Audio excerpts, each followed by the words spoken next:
Te bendiga, Dios te guarde. Bienvenidos, buenos días, buenas tardes, buenas noches a la gente de Europa. Buenas tardes a la gente de Asia, de África, de Oceanía que nos están mirando en vivo a esta hora. Es un placer hacerte compañía cuando aquí en la costa oeste de los Estados Unidos estamos celebrando el Domingo de Resurrección. Pasamos recién por un momento de experiencias, de cosas maravillosas y alabamos, adoramos, repasamos la cruz, la resurrección, pero esto recién empieza y ahora Dios va a hablarnos durante unos instantes. Gracias por venir, gracias por conectarse, como decíamos recién localmente, a los amigos católicos, a los amigos ateos, a los amigos de cualquier religión o credo. Esto no es para evangélicos, para protestantes. Este es nuestro Señor Jesucristo, que dijo que Él vino a morir por todos y a resucitar por todos. Aquel que cree en Él será salvo, y eso es maravilloso. ¿O no? Muy bien. Quiero comenzar con una suerte de trivia. Si estuviésemos hoy en una cama de hospital, a punto de partir a la eternidad, ¿cuáles serían las últimas palabras que le diríamos a nuestros hijos? ¿Cuál sería nuestro último legado? Dudo que tendríamos una conversación casual, trivial, porque creo que momentos como esos son benditos, sagrados, ¿no? Sería un tiempo en el que mediríamos cuidadosamente nuestras palabras y hablaríamos aquello que queremos que ellos recuerden, aún luego que nos hayamos ido.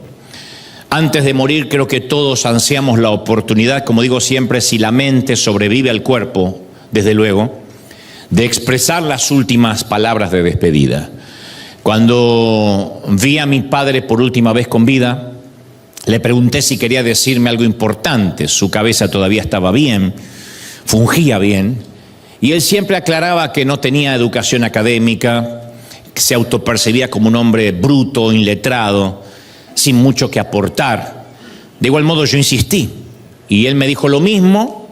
Sus últimas palabras, o el último consejo que yo recibí de él, fue lo mismo que me dijo el día que decidí irme de mi casa paterna a mis casi 17 años. Él me dijo: lo único que te voy a pedir es lo de siempre, mijo. No hagas nada de lo cual te arrepientas, porque no quisiera tener que caminar por el barrio con la cabeza agachada, porque los Goebbels siempre fuimos pobres, pero también siempre fuimos gente honrada. Y eso fue una carga, ¿no? Porque las últimas palabras siempre suenan más que un deseo como una última orden, un último legado, alguien que te está pidiendo en las horas finales, en la estación, en la última estación. En la cultura popular, la última orden del famoso rey Leónidas, antes de morir en la batalla de la Termópilas, fue que el grueso del ejército griego se retirara, mientras él y sus 300 espartanos, que de hecho hay una película que retrata esta historia, mientras él y sus 300 valientes se quedaban para cubrir la retirada y luchar hasta el final. Y según la historia, las últimas instrucciones del rey a sus hombres antes del combate final fueron: desayunen bien, que hoy cenaremos en el infierno. No alienta mucho eso, ¿verdad? Y Leónidas resistió y mantuvo la posición con sus 300 espartanos hasta que murió el último de ellos, y su famoso epitafio o epigrama dice: extranjero, ve y dile a los espartanos que aquí morimos obedientes a una última orden. Por eso digo que las últimas palabras, ya sea de un rey, de un padre que no tiene preparación académica, siempre terminan sugiriendo una última orden. Pero estas últimas palabras no son solo patrimonio de quienes mueren, porque también alguien que está a punto de cambiar de empleo, es probable que necesite expresarle sus últimas palabras a sus socios, a sus amigos con los que ha trabajado durante largo tiempo. A los padres también les llega el momento de expresar unas últimas palabras de recomendación a sus hijos en el momento que se van de casa, ya sea para estudiar o para emprender un matrimonio, su propia vida, volar su propio vuelo. Entonces, existen diferentes razones por las que quizá tengamos que expresar unas últimas palabras en varias ocasiones de la vida. Durante los años que llevamos aquí en River Arena, esta congregación escuchó cientos de mis mensajes. Hay gente que se suma desde hace poco, pero hay gente que está hace años, hace casi 16 años que caminamos juntos. Pero yo estoy consciente que algún día habrá un último mensaje que tendré que expresar mis últimas palabras como vuestro pastor. Será cuando me toque pasar a una nueva asignación o simplemente cuando Dios me diga, hasta acá llegaste. Por lo tanto, sé que ese día voy a tener que escoger las palabras con cuidado, con sumo cuidado, expresarlas con sensibilidad, con emotividad, porque será la última vez que me pararé ante ustedes como líder y ante la gente que está viendo desde casa. Y la Biblia también narra que después que Jesús le lavó los pies a sus discípulos y les sirvió la cena, permaneció con ellos unas horas y les enseñó algunas cosas que podrían llamarse o etiquetarse como la última orden. No sabemos cuánto tiempo tardó ese último mensaje de Jesús aquella noche, pero hay al menos 3 capítulos completos, Juan 14, 15 y 16, que están dedicados a las últimas palabras de Jesús a sus discípulos, horas antes de que subiera a la cruz y fuera a la tumba. Y sería la última vez que les hablaría como el líder que ellos habían conocido en forma humana, al menos. Es que Jesús sabía que iban a necesitar este último mensaje o esta última orden. Dicha esta introducción, quiero meterme de lleno en la historia que nos compete hoy. Cada Semana Santa, yo suelo recordar que hubo un día en la historia, solo un día en la historia del globo, del planeta, del universo, en que Jesús estuvo clínicamente muerto. Fue un solo día, en los últimos 2026 años, en que ni una sola persona en el planeta creyó que Jesús estaba vivo. Un solo día. El sábado. El sábado por la mañana, después de la crucifixión del viernes, los discípulos se despiertan, creo, sin haber podido dormir por 2 días, porque en realidad no dormían, dormitaban lo que podían. La ciudad que gritó anoche pidiendo sangre, hoy está callada, las calles están vacías. Las multitudes se desbandaron, Jesús está muerto, insisto. ¿Qué hacen ellos este sábado? Yo digo, resulta extraño que se haya debatido tan intensamente sobre los 2 días que rodean al sábado, el anterior y el posterior, lo que hoy conmemoramos como Viernes Santo y Domingo de Resurrección.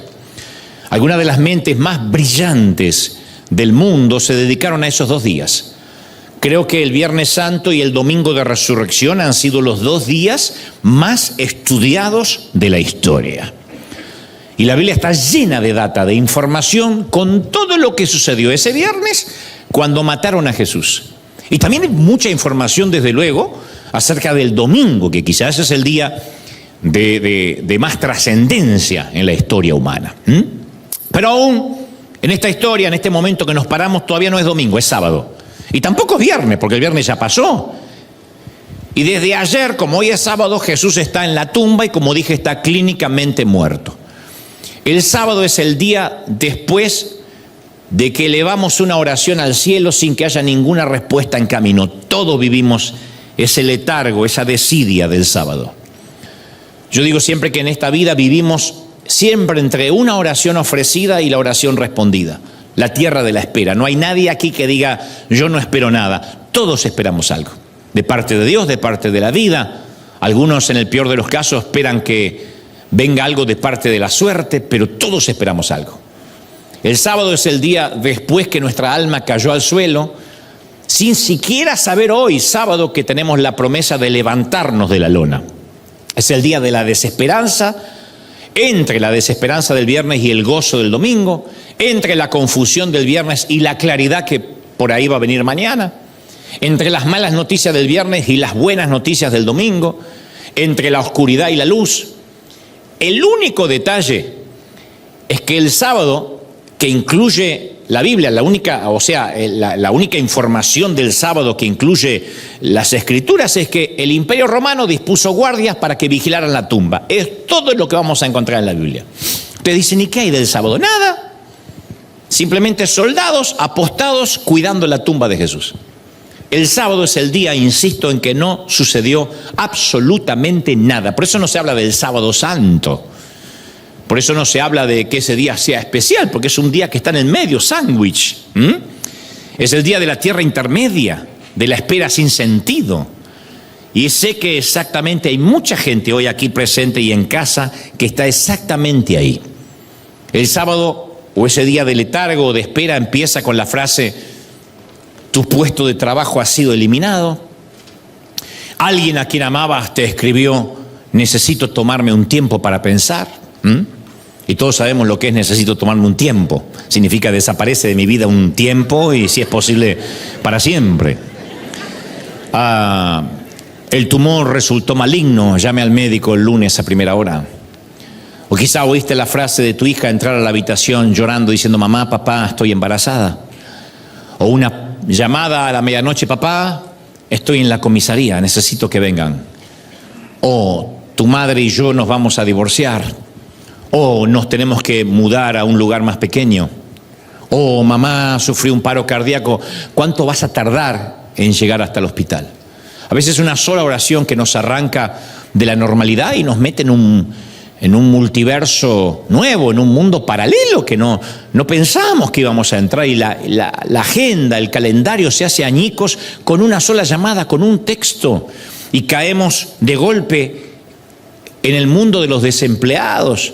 Nos arrojan a la tierra de los que de repente quedan solos, al valle de los que lloran, y entramos sin querer, de manera no intencional, desde luego, al mundo de la quimioterapia, al lenguaje de la diálisis, a la rutina semanal de visitas a un asilo de ancianos. Y si bien hay quienes entran en esa tierra de manera repentina, insisto, con un llamado, con un texto, hay otros que van entrando gradualmente, casi sin darse cuenta. Entonces, por ejemplo, la constante erosión, el desgaste de un matrimonio antes que uno de los dos decida irse. Quizá cuando dicen vamos a divorciarnos, ya en su mente ella o él se divorciaron hace 10 años, nada más que el desgaste fue paulatino y no tiene fecha de caducidad. El corazón de adolescente que va alejándose lentamente de sus padres y se va desconectando de Dios.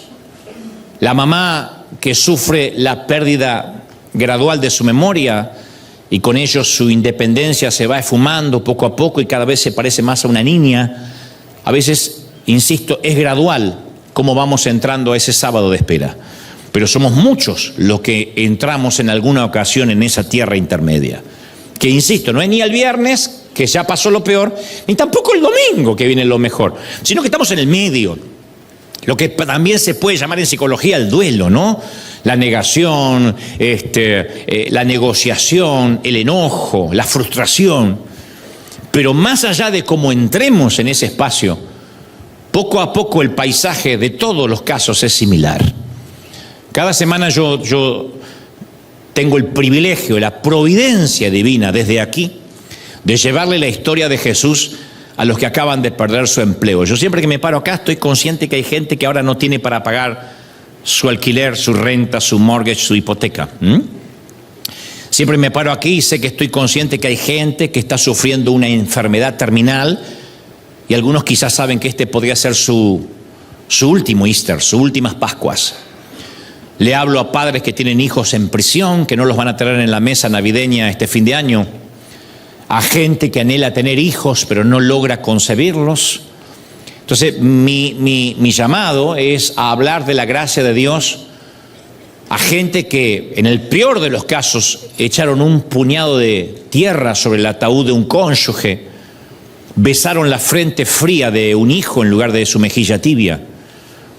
Y yo tengo la firme convicción que la tierra intermedia, ese sábado donde nos sentimos profundamente solos y dolidos, es terreno fértil para conocer a Dios de un modo muy íntimo que antes no habíamos conocido.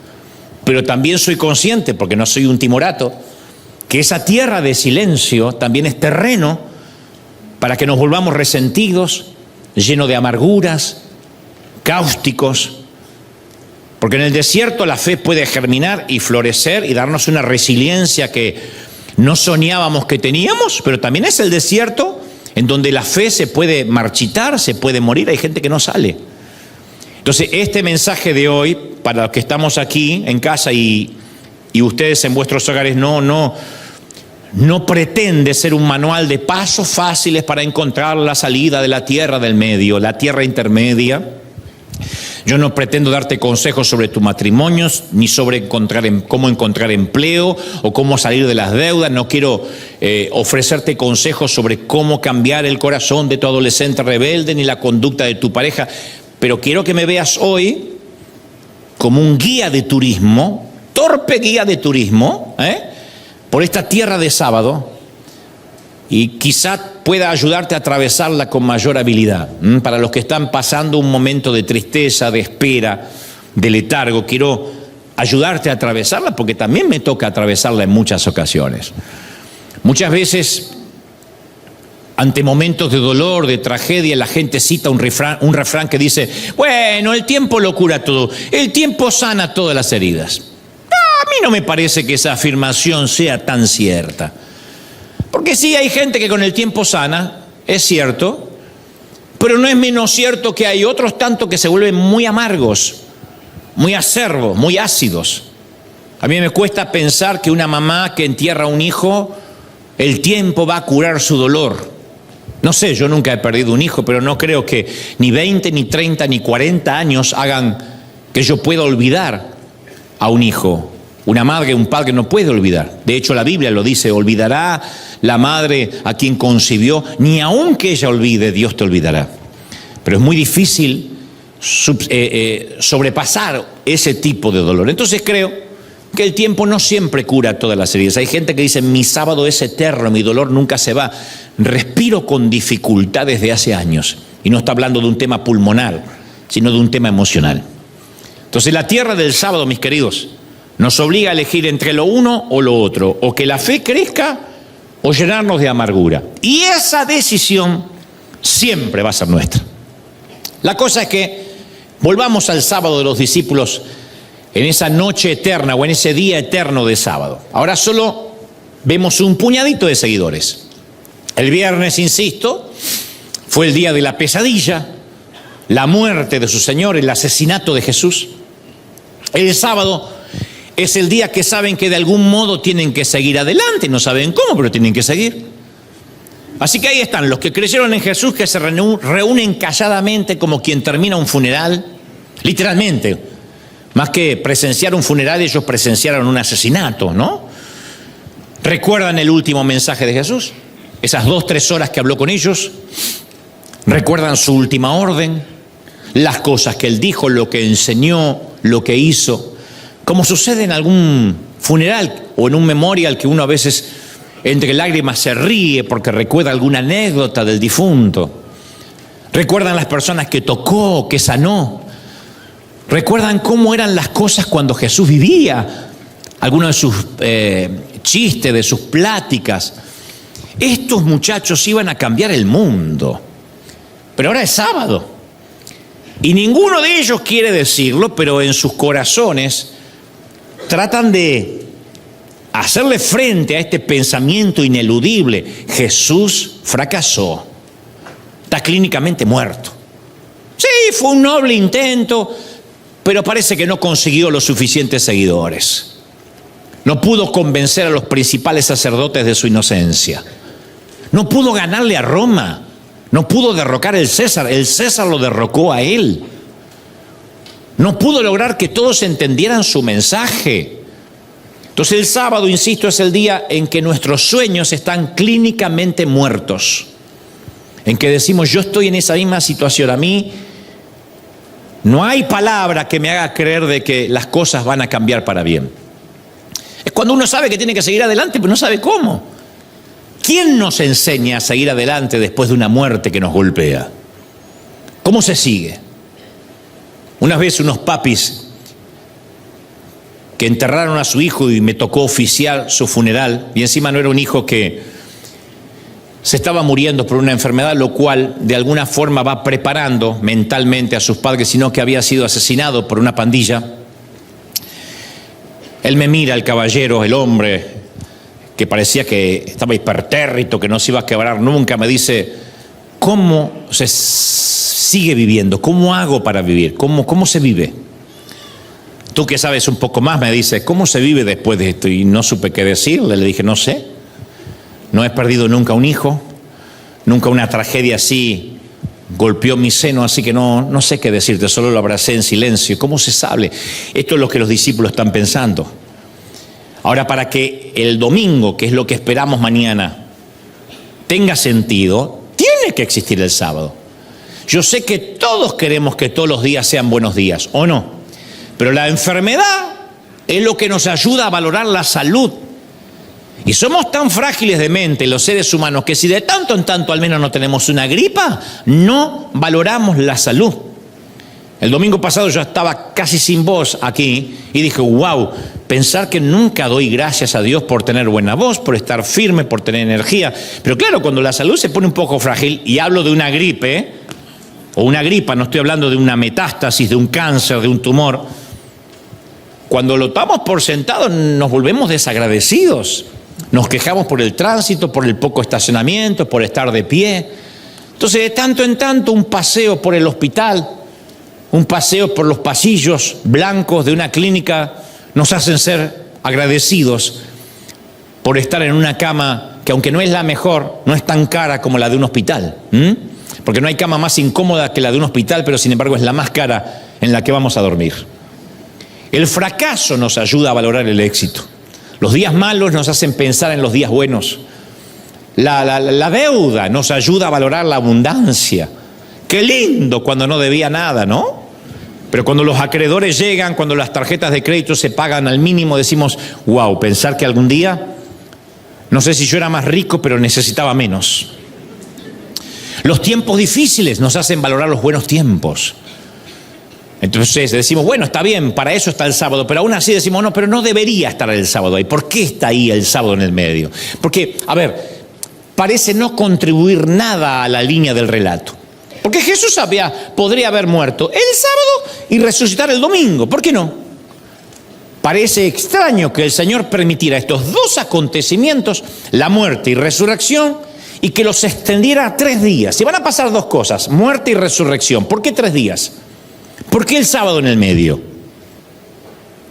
El apóstol Pablo escribió en 1 Corintios 15:3 y dijo, porque ante todo les transmití a ustedes lo que yo mismo recibí, que Cristo murió por nuestros pecados según las Escrituras, que fue sepultado y resucitó al 3er día según las Escrituras. Entonces las Escrituras del Antiguo Testamento están repletas de eso que podríamos llamar relatos que incluyen 3 días. No hay que saber mucho de Biblia, pero te puedo contar rápido que cuando Abraham tiene que sacrificar a su hijo Isaac, encuentra un corderito para reemplazar a su hijo al 3er día. Los hermanos de José en Egipto son llevados a la cárcel y los saca José al 3er día. Rahab, que era una ramera, les dice a los espías israelitas que se escondan de sus enemigos, pero que van a estar seguros después del 3er día. Hay una tal Esther que cuando oye que su pueblo va a ser masacrado por un genocidio, se retira a orar y a ayunar, y al 3er día el rey la recibe favorablemente y ella intercede por su pueblo. Entonces, el 3er día es un patrón muy recurrente en la Biblia, porque todos los relatos de 3 días comparten la misma estructura. El primer día hay problemas, el 3er día hay liberación. El viernes las cosas se ponen feas, el domingo hay resurrección. ¿Qué hay en el segundo día? Nada. Es un día suegra. Nada. El sábado solo siguen los problemas del viernes, ¿no? Se extienden los problemas del viernes. Y esto que te voy a decir es muy importante. El problema con los relatos en los cuales hay un 3er día es que no sabemos que se trata de un relato de 3 días hasta que llega el 3er día. Porque cuando uno está en el segundo día cree que eso va a ser eterno. Mientras transcurre el viernes y el sábado, lo que uno persigue es que la liberación no va a llegar nunca. La gente que vive un sábado, un duelo, un post-trauma, no sabe que va a haber un domingo. Una esposa quiere salvar su matrimonio más que cualquier otra cosa en el mundo. Su esposo no la escucha, no la ayuda. Una mamá y un papá descubren que la hija a la cual aman padece una enfermedad terminal. oran a más no poder, pero solo se encuentran con el silencio y los diagnósticos, los análisis cada vez dan peor. Vuelvo a preguntar, ¿qué hacemos cuando eso pasa? ¿Qué hacemos cuando no hay esperanza? Y el sábado parece que se extiende. Bueno, la Biblia menciona al menos 3 opciones. Primero, podemos elegir la desesperanza, decir, ya está, listo. No espero más nada, espero la muerte. Pablo escribe respecto a esto y dice, el apóstol dice, ¿cómo es que dicen algunos de ustedes que no va a haber resurrección? O que no hubo resurrección. En otras palabras dice, él mencionaba aquello que decía, no, nunca va a haber un domingo. La vida es un sábado eterno. Hay gente que es así de depresiva que dice, no, la vida es un sábado eterno. En Argentina se dice, la vida es un tango. Porque el tango siempre es triste. Me abandonó la morocha. El tango es más triste que los mariachis. Porque hay corridos mexicanos que yo los he visto que uno quiere suicidarse en adhesión a la segunda estrofa. Pero los tangos son aún peores y hay gente que vive un eterno tango y dice, no va a haber domingo nunca, ya está, así es la vida.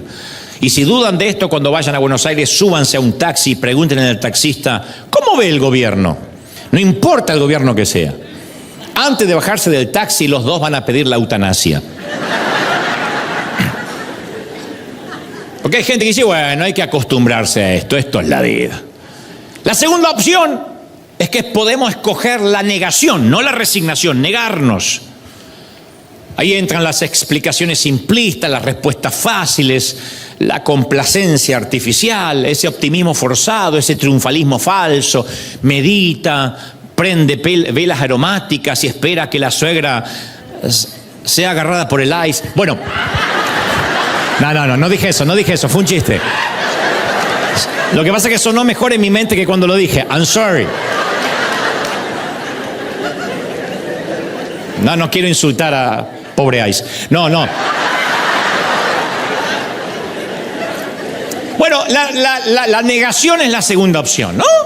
Pablo le escribe a Timoteo que algunos andaban diciendo, dice que la resurrección no existió. Y dice, y así trastornan la fe de algunos. En otras palabras, algunos decían, no, la resurrección no pasó. Ya es domingo. Así que confesemos que es domingo aunque no pasó nada. Porque la resurrección no existió, así que vamos a hacer que existe. Claro, entonces uno que está enfermo, que todavía está pasando por problemas, dice, pero para mí mi sábado es eterno. Sí, pero confiesa que las cosas van a mejorar. No se trata de confesar. ¿El domingo existe o no? O las cosas cambian o no cambian. Porque después cuando las oraciones no son contestadas nos dicen, no tuviste suficiente fe. No. Por eso que nuestro sábado a veces es eterno, porque nos quieren hacer confesar lo que no sentimos. Insisto, un triunfalismo falso, un evangelio de multinivel. Las cosas van mal, pero confiesa que van bien. Eso no va a cambiar las cosas. Pero hay una tercera opción. Podemos esperar. ¿Qué es lo que hay que hacer cuando duele? Esperar. ¿Qué hace alguien en un postoperatorio, en una cama de hospital, después de una intervención quirúrgica? Ahora hay que esperar. ¿Cuánto? Y vamos a ver cómo el cuerpo evoluciona, hay que esperar. No sé si alguna vez has tenido el infortunio de tener que ir a un hospital porque te avisaron del accidente de alguien y te dicen, bueno, traumatismo de cráneo, tiene algunas fracturas, algunas costillas rotas. Hay que ver cómo evoluciona y hay que ver cómo pasa la noche. Y uno quiere más certezas. Uno le dice, no, pero ¿qué significa cómo pasa la noche? Bueno, hay que ver cómo evoluciona. Hay que ver cómo se recupera, hay que esperar. Descansar, confiar, obedecer. Obedecer la última orden, el último mensaje dado. Jesús dijo en Juan 5:17, mi Padre hasta ahora trabaja. Y uno se nos olvida esa frase, se nos olvida. El Padre, Dios todavía está trabajando. Dios no se toma vacaciones. Claro, Él descansó al 7º día de la creación, pero al 8º día volvió a trabajar. Y desde entonces no ha parado, Él sigue obrando. El Salmo 37:7 dice una frase que me encanta, dice, guarda silencio ante el Señor y ante el dolor espera en Él. Y aclara, no te alteres. ¿Viste qué bronca que da cuando te dice, tranquilo? ¡Estoy tranquilo! Pero acá dice, no te alteres. Ni siquiera te sulfures. Entonces, el juego de la vida, señores, es saber en qué temporada estamos viviendo. Como las temporadas otoñales, primaverales, verano, invierno. El sabio Salomón escribió en el capítulo 3 de Eclesiastés: todo tiene su tiempo, todo lo que se quiere debajo del cielo tiene su hora y tiene su temporada. Y Salomón repasa una lista de 28 temporadas al menos que vamos a vivir. Retazos de los tipos de etapas que probablemente vamos a experimentar en el curso de una vida. Vive lo suficiente y pasarás al menos por 28 temporadas. Si alguien tiene dudas de cuáles son, Eclesiastés 3 te dice cuáles son las 28 temporadas que vamos a pasar. Y habla de tiempo de reír y tiempo de llorar. Tiempo de cosechar y tiempo de no cosechar. Tiempo de levantar la cosecha, tiempo de sembrar. Tiempo de lluvia, tiempos de sequía. Y es muy importante identificar las temporadas para que cuando una temporada llega a su fin, no aferrarnos a ella, sino salir con elegancia. Lo que más nos cuesta a los seres humanos es decir, bueno, esta temporada terminó. No hay peor cosa que ver a un hombre que vive una eterna adolescencia mental. Pero no porque tenga una anomalía, sino porque se resiste a pensar de que ahora debe ser adulto y ya no puede depender de los padres. No hay peor cosa que una mujer que ve a su esposo que no quiere enfrentar la realidad, la responsabilidad de darle seguridad. Pero es gente que vive, se le llama psicológicamente el síndrome de Peter Pan. Viven continuamente pensando que son niños. No hay peor cosa que ver a alguien todo estirado así, que anda con un auto descapotable, todo teñido, y uno dice, pero tiene 80 años el Sugar Daddy este. Y no quiere aceptar la edad. Bueno, mujeres también, pero no las quiero ofender, pero no quieren. Hay parejas que son absorbidas en el vórtice de una relación disfuncional. No son malas personas, sino que no son el uno para el otro. Y son las peores versiones de sí mismos cuando están juntos. Pero ninguno tiene el valor de cerrar esa temporada y continúan un eterno noviazgo, una relación tóxica. Otros no entienden que deben abandonar un empleo, un ministerio, una iglesia, porque tienden a ver las salidas como algo negativo en sí mismo. Y a veces es una parte inevitable del crecimiento. Hay que salir de casa, hay que salir de donde nacimos. Eso significa una temporada que terminó. Y a veces diré algo entre paréntesis, la renuncia es la mejor opción que podemos escoger, pero la mayoría de las veces la renuncia no es la opción que nuestro corazón quiere. Y queremos seguir adelante porque invertimos mucho y no queremos doler a la otra persona y no queremos lastimarla, lastimamos más, mucho más, cuando no nos atrevemos a decir hasta aquí. No, es que no quiero dolerlo o dolerla en su corazón. Lastimamos mucho más por no decir terminó esta temporada. Yo voy a decir algo solo para muy buenos entendedores, sin pretender insultar la inteligencia del resto. La vida consiste en seguir la nube. ¿Se acuerdan que había una nube que guiaba a Israel? La vida consiste en seguir la nube, no en huir de los egipcios. Y muchas veces, en lugar de ser el resultado de hacia dónde vamos, terminamos siendo aquello de lo que huimos. Hay gente que dice, yo no quiero nunca volver a la pobreza de atrás. Está bien, pero ¿hacia dónde estás yendo? Porque mirar por el espejo retrovisor no te va a conducir a ningún lado hacia adelante, vas a chocar eventualmente. Hay gente que dice, no quiero repetir lo que mi padre hizo conmigo. Ok, está bueno mejorar. Pero si ese es tu patrón, vas a repetir el modelo justamente por no querer parecerte. Entonces la vida consiste en hacia dónde vamos, no aquello de lo cual huimos. En un momento se terminó aquello de lo cual huimos. Yo a veces veo gobiernos que suben al poder y están sus 4, sus 5 años de gobierno hablando mal de lo que hizo el gobierno anterior. Ok, por eso te votamos, ¿sí? Pero ¿qué propones? ¿Hacia dónde vamos? No, pero mira lo que nos dejaron, lo que hicieron los corruptos. Ok, eso ya sé, esos son los egipcios, pero ¿hacia dónde vamos? ¿Cuánto tiempo vamos a hablar del pasado? ¿Cuánto tiempo vamos a maldecir lo que se hizo mal? Entonces nuestra vida nunca va a ser definida por aquello de lo cual huimos, sino atribuida a aquello hacia lo cual corremos. Uno se da cuenta cuando, yo digo siempre, cuando cuando ve un principiante de surf. Yo nunca hice surf en mi vida, no lo voy a hacer, porque tengo pánico al agua, pero yo me paro en la orilla y puedo ver los principiantes, porque los novatos sí tienen toda la actitud del surfista. Lo primero que se compran es la ropa de neopren y van con la tabla. Una mezcla rara no sé, de surfista y Cristian Castro, pero van. Y ustedes ven que los novatos pelean contra las olas en vez de bailar con ellas. Y trabajan más duro de lo necesario para atrapar una ola y después terminan buscando oxígeno en la espuma del agua blanca. Los surfistas veteranos tienen una extraña percepción de las corrientes del océano, del comportamiento de las olas. Su intuición les dice sobre cuáles subirse y sobre cuáles olas dejar pasar. Tengo un amigo surfista en Argentina que dice, y le digo, ¿cómo sabes qué ola subirte? Me dice, uno lo sabe, no sé, es un timing. Disciernen cuáles olas lo van a llevar lejos y cuáles olas lo van a dejar agotados. Y una de las señales verdaderas de un veterano no es cómo alcanza una ola, sino cómo y de la manera en que se bajan de la ola. A mí me gusta ver los surfistas veteranos porque bajan de la ola así y agarran la tabla y caminan. El que viene a hacer surf por primera vez baja así. Se va desmembrando, parece Bob Esponja.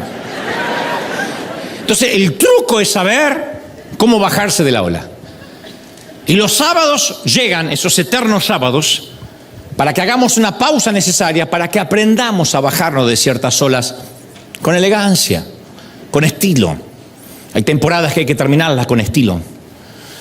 Y el sábado nos ayuda a pensar, esta temporada se está terminando, este duelo está llegando a su fin, tengo que terminar esta temporada con estilo. No fue la mejor, pero tengo que terminarla. Ahora, ¿qué hacemos con un sábado de espera? ¿Qué hacemos si nos vemos atrapados entre las opciones de quedarnos o renunciar y ninguna de las dos nos parece buena? Simón Pedro se sintió así, que era un sencillo pescador, se encuentra con Jesús, le da una inspiración, una visión impactante. Jesús lo llamó, Pedro, camina conmigo, sígueme. Ese fue posiblemente el primer y último mensaje que recibió Pedro.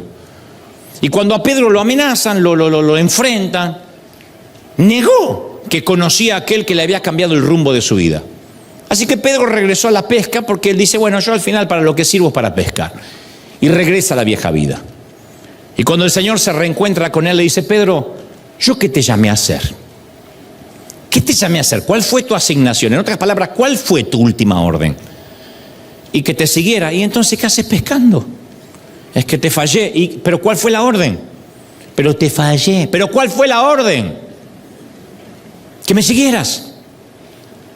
¿Cuál fue la última orden? Hay una anécdota que relata que el general San Martín le dio órdenes a su cabo que no dejara pasar nadie al despacho de su regimiento con botas erradas, con herrajes, espuelas, que nadie pudiera pasar a su despacho con las botas puestas, principalmente porque las traían embarradas, entre otras cosas.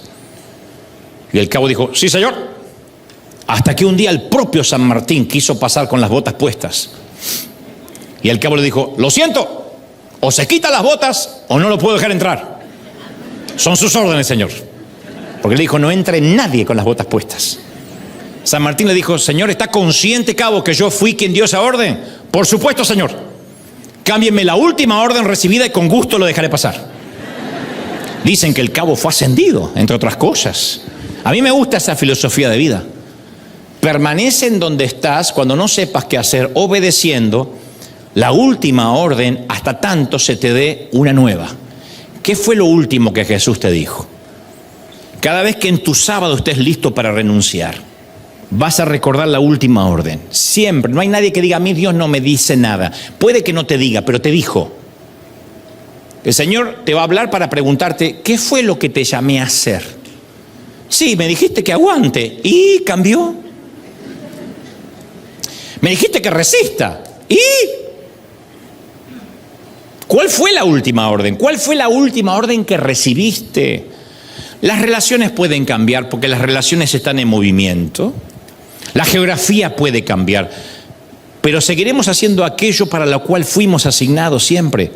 ¿Cuál era el llamado original de Pedro? 3 años antes Jesús le dijo, no temas, desde ahora serás pescador de hombres. Esa orden nunca cambió.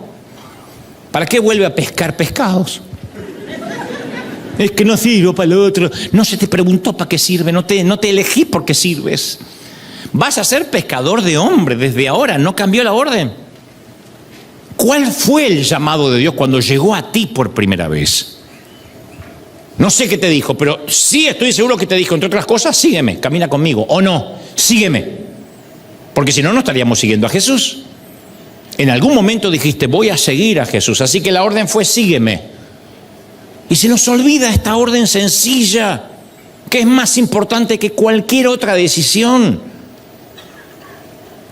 ¿Estoy siguiendo a Jesús, sí o no? Porque esa fue la última orden, a veces es lo único que tenemos. Tengo que seguir a Jesús, punto.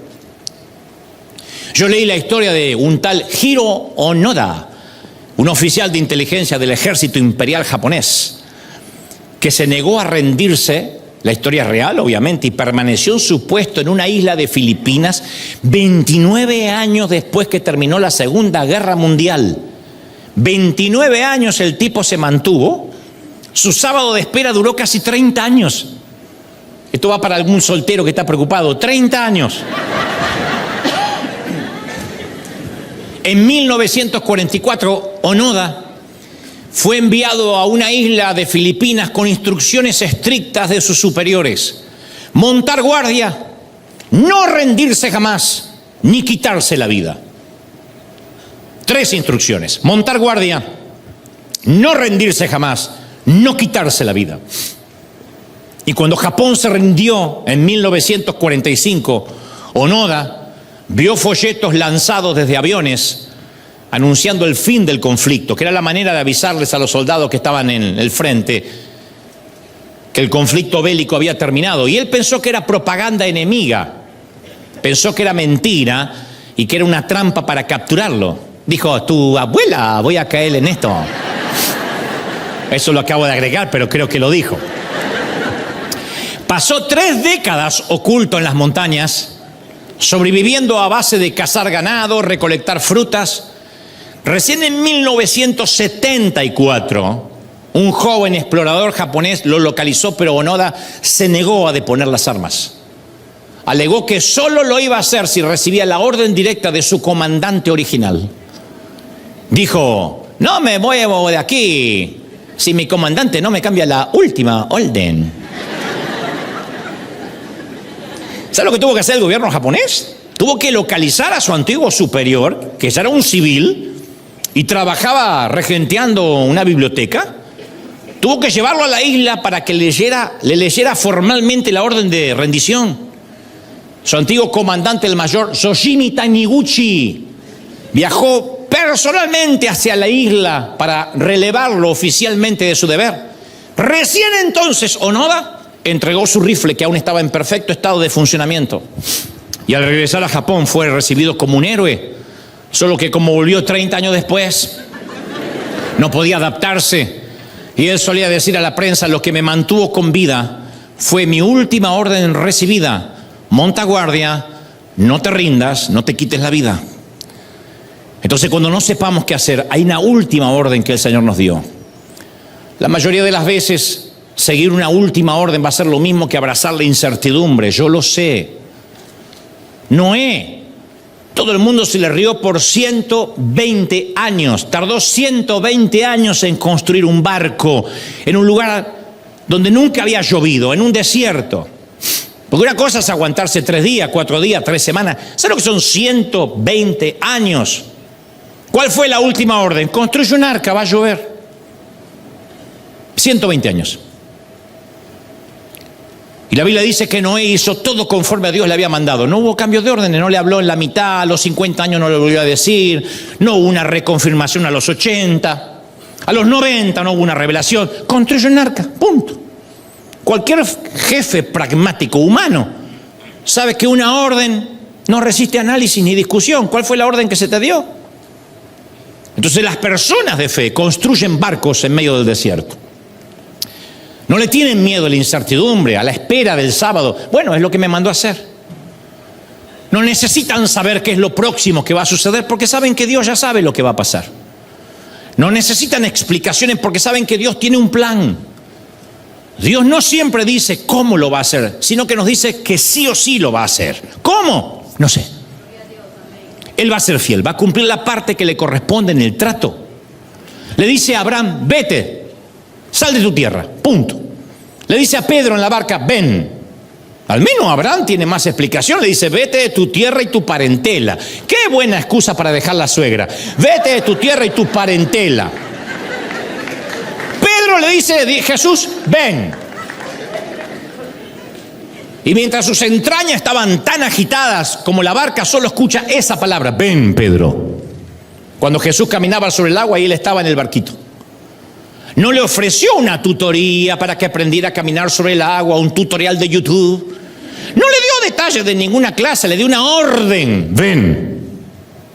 ¿Qué esperaba? Obediencia. Entonces, cuando Dios es el que nos habla, con una palabra es más que suficiente. Hasta tanto nos cambie la orden. Pedro no caminó sobre el agua, caminó sobre esa palabra. Salió de la barca para caminar sobre aquel ven. Entonces tenemos la suficiente fe en Dios para actuar sobre una sola palabra. Y si tuvieras una sola palabra, y si todo lo que Dios te dijera no fuera una revelación, una visión, un sueño. Porque si es así, significa que aunque no sepamos cómo va a resultar todo, hay que obedecer. Tal vez la única palabra que te está dando acerca de tu pareja sea, quédate. Permanece. No sabes si es por ahora, para siempre, pero es la palabra que tienes. Algunas veces obedecer significa eliminar tu plan de huida. Permanece. Quizá la única palabra que te está diciendo acerca de tu futuro sea, confía. ¿Cómo confía? ¿Cómo confía? Confía. Es posible que lo único que te haya hecho ver acerca de tu situación sea yo proveeré. Y estás hasta acá de deudas. Y Dios te dice yo proveeré. Y vas a tener que aprender a obedecer a un Dios que no entra mucho en detalles. Porque es pragmático, como todo jefe. Como toda persona que sabe a dónde va. Sé de dónde vengo y a dónde voy, dijo Jesús. Yo he tenido empleados o gente que ha trabajado conmigo durante muchos años, desde hace muchos años. Y siempre tengo el círculo más cercano a mí, le llamo el círculo rojo, que son los que menos tengo que explicar, gracias a Dios. A veces le digo, por favor, haz tal cosa. A veces después le explico, a veces no hace falta. Y después tengo el otro grupo que hay que hacerle dibujito y manzanita y porquero. Porque a mí eso me agotan, generalmente tercerizo esas órdenes, las da otro. Porque cada vez tengo menos tiempo, estoy más cerca de la tumba que de la cuna. Tengo más pasado que futuro. De manera que necesito dar órdenes precisas, explícitas. Hay un diálogo maravilloso en la película Rescatando al Soldado Ryan de Spielberg, en la que un soldado le dice a su capitán, Capitán Miller, ¿usted no está harto de esta guerra? Y el capitán Miller le responde, yo no me quejo con usted, soldado, ni me quejo delante de usted. Usted se queja conmigo, yo me quejo con mis superiores y así sucesivamente. Así es como funciona la cadena de mando en el ejército. Las quejas siempre deben ir hacia arriba, nunca hacia abajo. Una queja que va hacia arriba puede que encuentre solución. Una queja que va hacia abajo solo es chisme. Porque el de abajo no me va a ayudar a resolver nada. Y luego añade esta frase memorable. Además, soldado, hay explicaciones que están por encima de su paga. Hay explicaciones que están por encima de la paga de un soldado. Solo obedece. Un soldado en la línea de fuego necesita saber si avanza, permanece o se repliega. Punto. No le tienen que contar los planes del Pentágono o las decisiones tomadas en el Salón Oval. Repliéguense, ataquen, es todo lo que tienen que saber. Ríndanse, vuelvan, avancen. No se les puede explicar a cada uno. Imagínense en un ejército explicarle a cada soldado por qué está haciendo lo que hace. Entonces, cuando estamos obedeciendo, estamos poniendo los resultados en las manos de un Dios que conoce los detalles, punto. Me dice avanza, avanzo. Repliégate, repliego. Espera, espero. ¿Somos soldados o no?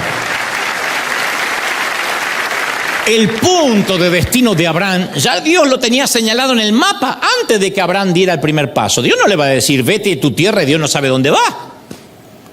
Ya tenía el brazo derecho extendido Jesús para sostener a Pedro antes que se hundiera en el agua. Sabía que se iba a hundir. Entonces, solo porque Dios no nos muestre los detalles, no significa que Él no los conozca. Hay cosas que yo le digo a la gente, no sé cómo va a pasar. Y algunos me dicen, pero si eres bastante estratega, ¿cómo es que no sabes? No sé. Hay cosas que a veces sé y hay cosas que no tengo la menor idea, que obedezco un paso a la vez. El Padre tiene absoluto control del universo y está más interesado en que obedezcamos de manera total antes que lo comprendamos de manera total. Hay que hacer caso, nada más, hacer caso. Mi amigo Yokoi Kenji, este querido conferencista colombo japonés, de padres colombianos y japoneses, él cuenta rápidamente que alguien fue a una entrevista de trabajo y eran 3 que desfilaban ante el CEO, que al primero le preguntó, dígame, ¿qué capacidades tiene? Y el primero respondió, manejo 4 idiomas, manejo computación, tengo experiencia en esta y en esta y en esta compañía. Y después de dar todo su currículum, el CEO dice, lo siento, no es lo que estamos buscando. El tercero ya estaba asustadísimo porque ni escuela secundaria tenía. Pasa el segundo y dice, bueno, a diferencia de mi amigo que acabo de escuchar, yo hablo 8 idiomas. Y además domino perfectamente el arte de las negociaciones y tuve mis 4 compañías. Y empieza a desplegar un currículum más grande que el primero. Y el CEO lo mira y dice, lo siento, no es lo que estamos buscando. El tercero se levantó y se empezó a ir. Le dijo, ¡ey, venga! Le dice, no, yo no tengo ni para empezar. Dice, ¿qué sabe hacer? Mire, escuchando los anteriores, lo único que yo sé hacer es hacer caso. Y el CEO dice, es exactamente lo que estamos buscando, alguien que haga caso, alguien que obedezca. No queremos a alguien que invente nada, que traiga ideas, está todo pensado, necesitamos que obedezca, eso dice Dios, está todo pensado. Tus días están contados del vientre de tu madre, solo tienes que hacer caso, obedecer, ¿sí? Pero somos fanáticos del control, y confiar en Dios significa la pérdida del control, y con la pérdida del control, la pérdida de la certidumbre. Yo creo mucho en la planificación, en la fijación de metas. Pero hay cosas en la vida que uno no puede predecir. Hay veces que uno tiene que subirse a la ola y surfear, un día a la vez, surfear. Y eso vuelve loca nuestra parte obsesiva compulsiva, desde luego. Porque seguir a Cristo es abandono de control. Es permitirle al Señor que tome el volante. Jesús dijo, las zorras tienen cuevas, madrigueras, las aves tienen nidos, pero el Hijo del Hombre no tiene dónde recostar la cabeza. Él no hablaba de pobreza. Él decía, no sé dónde voy a parar al final del día, qué sé yo. Nunca nos vamos a aburrir si seguimos a Cristo. Y si estamos aburridos, ¿por qué no lo estamos siguiendo? Nunca sabemos a dónde vamos a ir, qué vamos a hacer, con quiénes nos vamos a encontrar. Esos pescadores nunca se imaginaron que se encontrarían con reyes que viajarían a las 4 esquinas del mundo antiguo, que transformarían el planeta entero. La vida es como intentar planificar una boda. Viste que las bodas queremos que hasta el último detalle salga bien, porque es la boda. Principalmente las damas dicen, no, mi boda tiene que ser el clima perfecto, no tiene que haber viento, tiene que ser junto a la playa o acá o allá. Pero en una boda siempre hay niños que entran a destiempo. Una alfombra que causa un tropezón. Una alianza que alguien se tragó y no aparece. Una tía con un peinado extraño que se emociona. Un fotógrafo que no llega a tiempo, ¿sí o no? Yo recuerdo una boda que una vez oficié. Estaba casando a la pareja y la dama de compañía que estaba acá se empezó a desmayar en cámara lenta. Nunca vi algo así en toda mi vida. Yo veo gente que se ha desmayado y uno tiende el reflejo a agarrarla, ¿no? Pero esta era como la película Matrix y hacía...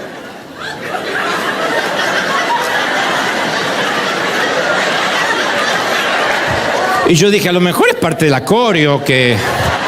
No, de verdad. y es como que iba cayendo con estilo, así. Parecía la danza del vientre. De verdad. Yo dejé que cayera con estilo porque digo, hizo, y se cayó. Eso hizo especial la ceremonia, porque el elemento sorpresa siempre infunde adrenalina. Yo dije, a lo mejor la contrataron para desmayarse en low motion. Entonces, es posible que en ocasiones nos encontremos tropezando de una temporada a otra, buscando una respuesta que nos ayude a conectar los puntos. Y si no logramos encontrarla es porque estamos atravesando ese segundo día, el silencio del sábado. La semilla nunca sabe en qué se está convirtiendo, simplemente es una semilla. Se está pudriendo aparentemente, pero cree que está enterrada, no está enterrada, está plantada. Y Dios solo nos pide que confiemos en Él mientras que Él trabaja. Hay momentos que necesitamos nutrientes para crecer. Entonces los problemas de la vida, las esperas, sirven como vitaminas necesarias para que demos fruto saludable. Las pruebas, las tribulaciones nos ayudan a crecer. Pero solemos pensar, pero si Dios es poderoso, Él podría haber detenido la propagación del cáncer. O, ¿por qué Dios permitió que perdiera mi empleo después de todo lo que yo invertí en esa compañía? ¿Cómo podría Dios permitir que aquella relación terminara? Si Él me amara, quisiera que yo realmente estuviera sola. Si tienes pensamientos así, no estás solo. Yo también he estado en ese laberinto mental. Y durante esos momentos uno tiene que confiar en que algo está creciendo durante el sábado. No sé qué, resiliencia, carácter. Algo está creciendo que nos va a hacer diferente. Esa tierra intermedia tiene propósito. ¿Cómo puedo saberlo? Porque Dios lo dejó claro en Jeremías 29:11. Dice, yo sé muy bien los planes que tengo para ti. Sé muy bien.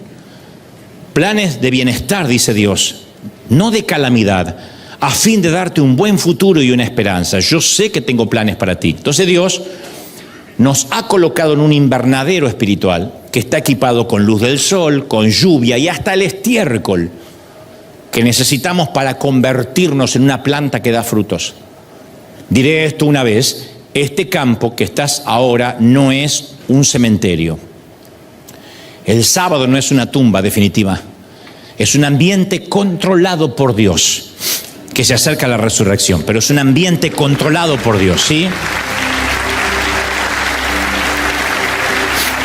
¿Puedo darte un consejo que no me estás pidiendo? Tu domingo de resurrección está muy cerca, pero mantente fiel mientras dure tu sábado, recordando que la última orden tuvo que haber habido una. Permanece, confía, aguanta, resiste. Aférrate a ese mensaje, no te muevas de ahí. Recita lo mismo que el rey Leónidas y sus espartanos. Aquí morimos obedeciendo a una última orden. Y si no tienes esa hidalguía y esa bravura, recita lo que dijo el oficial japonés Onoda: no me muevo de aquí hasta que mi comandante cambie mi última orden. Monta guardia, no te rindas, no te quites la vida. A veces una última orden es mantente respirando. Vive, sobrevive, resiste, mantente con vida. ¿Eso es todo? Mantente con vida. Es una orden que se le da en el ejército: manténganse con vida. Y mientras, manténganse con vida. Eso significa ración en la comida, ración en el agua, no sé, pero manténganse con vida, los necesitamos. Y la última orden que recibimos de parte del Señor, todos, ¿cuál fue? ¿Cuál fue la última orden? Si alguien dice, es que yo no recuerdo bien cuál fue mi última, entonces te diré una que todos compartimos. Vayan pues a la gente de todas las naciones y hagan que sean mis discípulos. Bautícenlos en el nombre del Padre, del Hijo y del Espíritu Santo. Enséñenles a obedecer todo lo que yo les mandé a obedecer a ustedes. Pero no se preocupen, que yo estaré con ustedes todos los días hasta el fin del mundo. Esa fue la última orden de nuestro Señor. Yo puedo vivir con eso. Lo único que hay que hacer es resistir hasta que llegue nuestra resurrección del domingo. Así que, soldados del ejército del Dios viviente, escuadrón de emergencia en combate contra las filas invasoras, bloque de búsqueda, manténganse en vuestra posición, manténganse con vida. Las cosas pueden empeorar o no, pero no te muevas de donde Dios te puso, mantente en tu asignación. Si no hay ninguna nueva orden, la última será suficiente. Si no tienes una última, recuerda estas últimas palabras del Señor: no te muevas de ahí hasta tanto Dios te cambie la orden. Permanece, aunque termine la guerra, aunque continúe la guerra, no te muevas. Monta guardia, resiste todo lo que tengas que resistir mientras que montas guardia, por favor. Nunca te rindas, nunca y jamás pienses en morir. No te quites la vida, permanece vivo, siempre permanece vivo mientras que el Señor te dé la gracia para hacerlo. Respira. Un aplauso al Señor de señores, al Rey de Reyes. ¡Bendito eres! Te exaltamos, Dios. Vamos a celebrar la resurrección del Señor.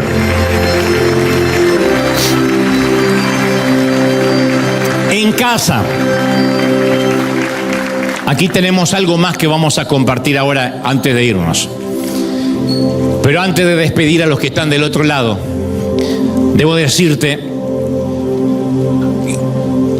que las asignaciones que Él nos da no siempre son glamorosas, no siempre están llenas de historia.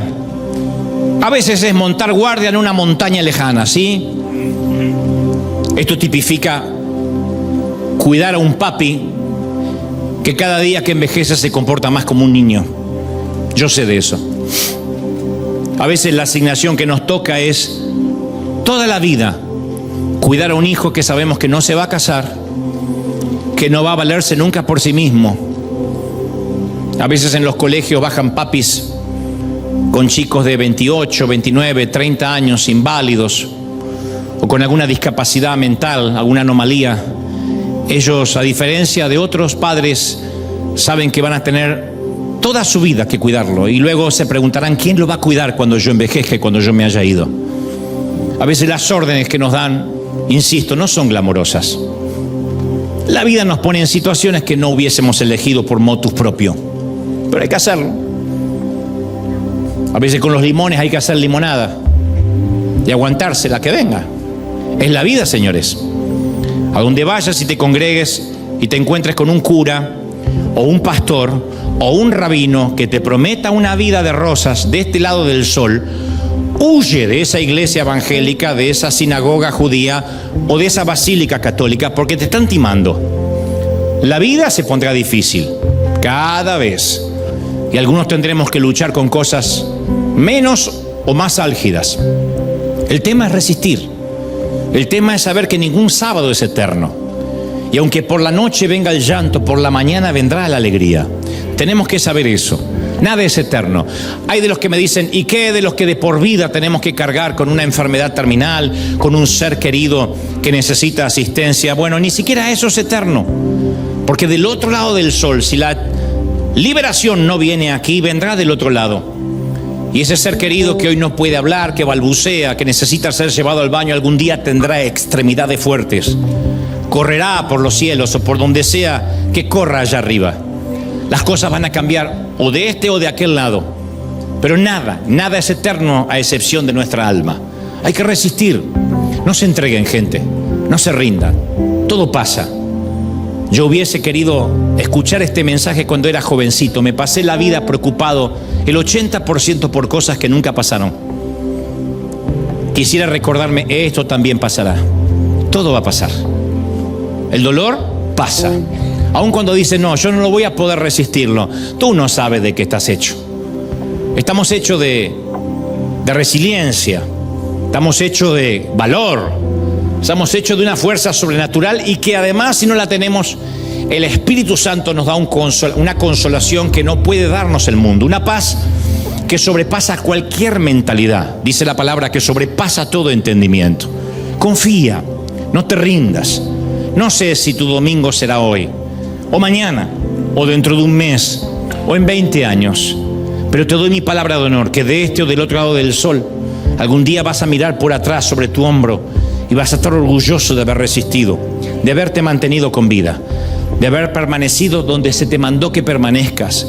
No tenías mucha